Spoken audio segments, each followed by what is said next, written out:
দিনটা ছিল বৃহস্পতিবার, তার জন্য সকালবেলায় ঘুম থেকে ওঠার পর এত শীত করছিল বন্ধুরা, শীত কিন্তু খুব বেশিই পড়েছে। একবার আমি বারান্দায় আসছিলাম, একবার উঠোনে আসছিলাম, আর ভাবছিলাম স্নান করতে হবে, তার জন্য রোদ্দুর খুঁজে বেড়াচ্ছিলাম। এদিকে রোদ্রে বেশিক্ষণ দাঁড়াতেও পারছিলাম না।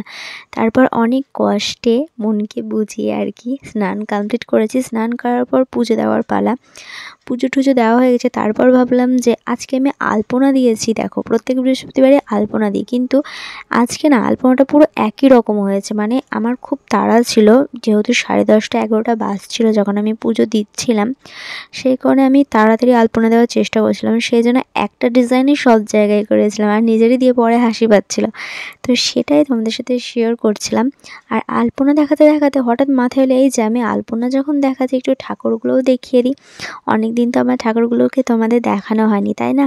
আর এই যে মা লক্ষ্মীটা কিন্তু নতুন, কেমন লাগছে তোমরা অবশ্যই জানিও। আর পুজো দেওয়ার পর আমি সোজা চলে গিয়েছিলাম রান্নাতে। আর রান্নার আগে যে দেখালাম জামা প্যান্টটা খোলা, ওখানে কিট্টুসোনা পড়াশোনা করতে করতে চলে গিয়েছিল পটি। তো সেটাই তোমাদের দেখালাম, কতটা দুষ্টু গাইজ। আমি পুজো দিচ্ছিলাম তখন ওই কীর্তি করছিল। যাই হোক, 12টার সময় আমি রান্না করতে আজকে এসেছি, তবে তার আগে আমি এগুলো সব কেটে বেছে রেখেছিলাম।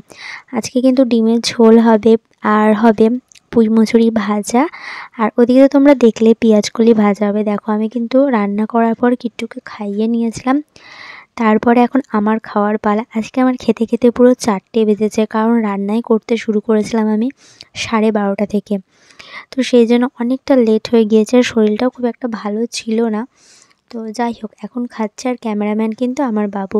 খাওয়া দাওয়ার পর একটুখানি রেস্ট নিয়েছিলাম, ভাবলাম মুখটা তো পেতনির মতো হয়ে যাচ্ছে দিনকে দিন, তাই একটুখানি ফেস প্যাক অ্যাপ্লাই করলাম। জানি না কি হবে, কোনো কিছুই তো অ্যাপ্লাই করতে পারি না এখন, স্কিনের প্রবলেমের জন্য সব কিছুতে ইচিং হয়। যাই হোক, তবুও সাহস করে আজকে একটুখানি অ্যাপ্লাই করলাম, বিকজ মুখটা ভীষণ কালো লাগছিল। আর এরপর সন্ধ্যা হয়ে গিয়েছিল। সন্ধ্যাবেলাতে ট্যাডি বিয়ার বাড়ি চলে আসে। আর ট্যাডি বিয়ার তো কিট্টুর জন্য প্রতিদিনই কিছু না কিছু আনে, আর আজকে এনেছিল 2টো খেলনা। আনার সঙ্গে সঙ্গেই কিন্তু কিট্টু সেটাকে 12টা বাজিয়ে দিয়েছিল, আর সেটা এখন ট্যাডি বিয়ার ঠিক করার চেষ্টা করছে, আর কিট্টু এখন ক্যামেরা করে দিচ্ছে। আর তোমরা কী করছো? ভিডিওটা দেখে যদি বা লাইক না করো না, একদমই তোমরা আমায় ভালোবাসছো না। আমি কিন্তু এই গুলিটা দিয়ে একদম উড়িয়ে দিব তোমাদের। তো চলো, টাটা।